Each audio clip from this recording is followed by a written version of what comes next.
Stop studying. What you're doing right now might be a waste of time. Read over your notes.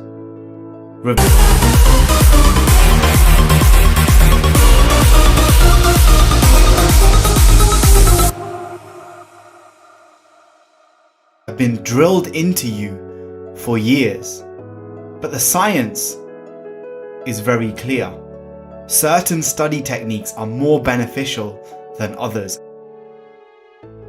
So instead of you spending hours and hours trying to search for the right answer, I've done the work for you. And in today's video, you're going to develop a significant advantage over the rest of your class, your friends, and your peers. You're going to learn the 5 best techniques for studying effectively in less time than anyone else. Now, if you want this to sink in and you want to be a master student, is while you watch, you're going to take action immediately. And this video is the first in a free 5-part video course on becoming the most remarkable student that you can be. And Motivation to Study and I, we want this information to be available to anyone, anywhere, at no cost. Because we believe you shouldn't have to pay for this. It should have been taught to you in your school, in your lesson. And since it wasn't, we got you covered. We're giving this all away for free. So just make sure you subscribe to both of our channels and you ring the bell icon so you know when new lessons are released. Let's get into it. Did you know there are people out there so good at remembering things that they compete in tournaments of learning and they are known as memory athletes? In an annual contest called the World Memory Championships, they were given 20 minutes to remember a list of 72 random words. And on average, they scored nearly 71 of the 72. By contrast, an untrained control group could only manage 26. Another example, Akira Haraguchi. At 69 years old, much older than most of you listening, in 2006, recited 111,700 digits of pi from memory at a public event near Tokyo. For 16 hours, he kept going and going and going. Imagine the power of having a memory like that. And starting today, I want you to imagine yourself as one of them. You're not just a student or a teenager or a grad, but you are a memory athlete. You're going to become someone with such power over your mind that you can recall pages of notes, equations, formulas that you need without the endless hours of beating information into your head. But how? Do you need an innate gift? Can you learn it? Well, actually, you already have. Picture where the spoons are kept in your kitchen, the socks in your room, the color of your toothbrush. These memory athletes use an ancient Greek technique called memory palaces. And once you master this technique, you too are going to dramatically improve your ability to study effectively and finally open up your dormant reserves of memory. The idea is simple. You walk through an environment like your house and you place objects in specific places, and then you match the things you want to learn with those objects. So when you're trying to remember that information, perhaps the notes you took that day in class, you don't just think back to your notes. You think of where those notes are in your house. Which object did you attach it to? What's the color? And you reapply this until it becomes crystal clear in your mind. This technique maps new information onto something that your brain has already evolved to do extremely well. Recall imagery in specific locations. The second technique. For thousands of years, people have known that the best way to understand a concept, explain it to someone else. The second technique I want to introduce you to is also known as the Protege effect, aka teach someone what you want to learn. A 2007 study looked at this. How does teaching someone impact your learning? Students in this study who were also teachers to younger students, they scored higher on tests than pupils who were learning only for their own sake. Why? Well, the researchers found when you choose to teach someone else, you have to work harder to understand the material, to recall it more accurately and apply it more effectively, something known as depth of processing. Physicist Robert Feynman created a mental model called the Feynman technique. Now, some of you may have already seen videos about this on YouTube. This technique has 4 steps to it. Number 1, write the name of a concept on the top of a blank page that you want to learn. Number 2, write down an explanation of the concept as if you're teaching a new student. Number 3, identify what's missing. Go back, relearn. And step 4, review everything. Make sure you're avoiding using complicated language and try to simplify everything on the page as much as possible.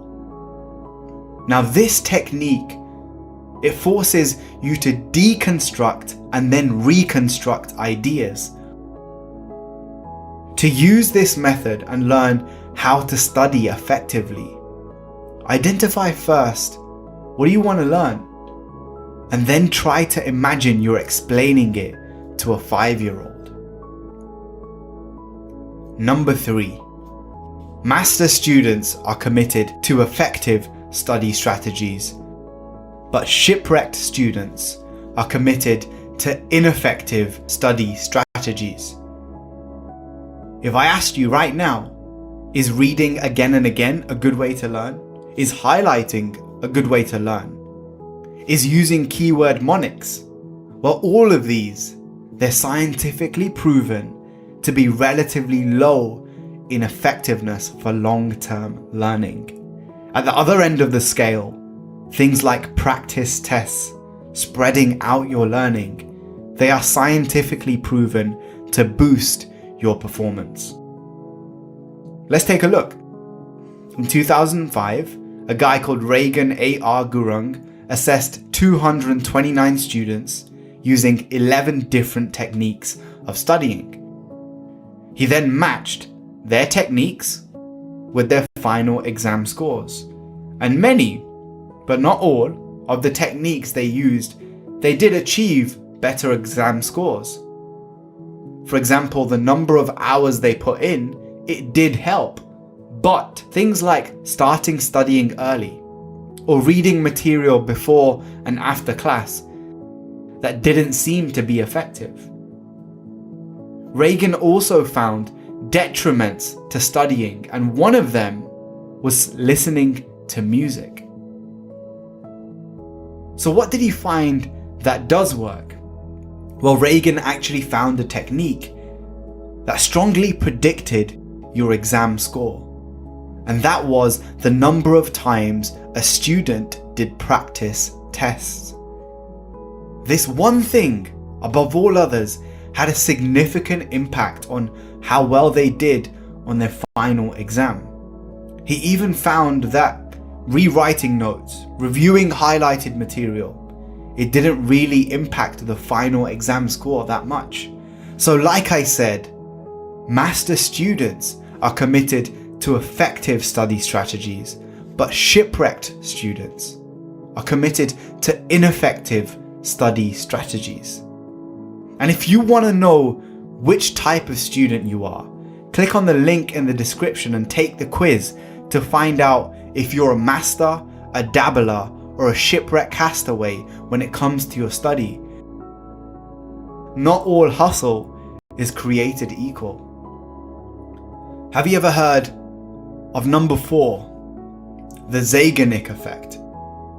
It's a concept in psychology that argues you remember uncompleted or interrupted tasks better than the ones that you complete. Why? When we start a task and then interrupt it, it creates a task-specific tension that can improve your cognitive function. So step away from your desk as you study. That tiny little tension that you feel. I still need to finish reviewing that chapter. I haven't done the next paper yet. It keeps the task at the top of your mind. And this keeps your brain focused on it. This way you can easily access that information and remember it better. So how do you take advantage of this technique? You take frequent breaks during your deep work. The Zeigarnik effect suggests that students who take breaks during which they perform totally unrelated activities, studying other subjects, reading a book, going on a 3-minute walk, playing the piano, they remember material better than students who go through longer study sessions without taking a break. A popular way that I'm sure most of you have heard of is the Pomodoro technique, where you work for 25 minutes, you take a 5-minute break. You work for 25 minutes, you take a 5-minute break. And the final tip of this first lesson in our course: cramming is better than not studying in the short term. But is 7 hours in one day better than 1 hour every day for a week? If you were given the same amount of time for study, would you be better off spreading it out? And the answer is a resounding yes. Space it out. This is known as distributed practice.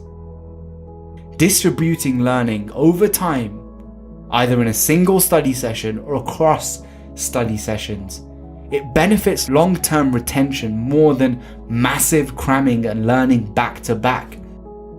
Space your study out. And how general are the effects? How consistent? Well, one group of scientists looked at 254 studies involving over 14,000 people, and overall, students recalled more after spaced study than after cramming and massed study. So look, at the end of the day, you have to do what works for you. Having family and friends around, replying to your messages on your smartphone, missing class, having the TV on, that's not going to help you. But doing practice tests, getting to sleep on time, eating the proper nutrition, exercising, explaining what you've learned to others, using these techniques, they are going to help. So you know what the techniques are. You have to prepare effectively. You have to focus on the right things effectively. And most of all, you have to take action every single day. Hope you guys enjoyed this video. Make sure you subscribe, and I'll see you in the next lesson of the series. Peace.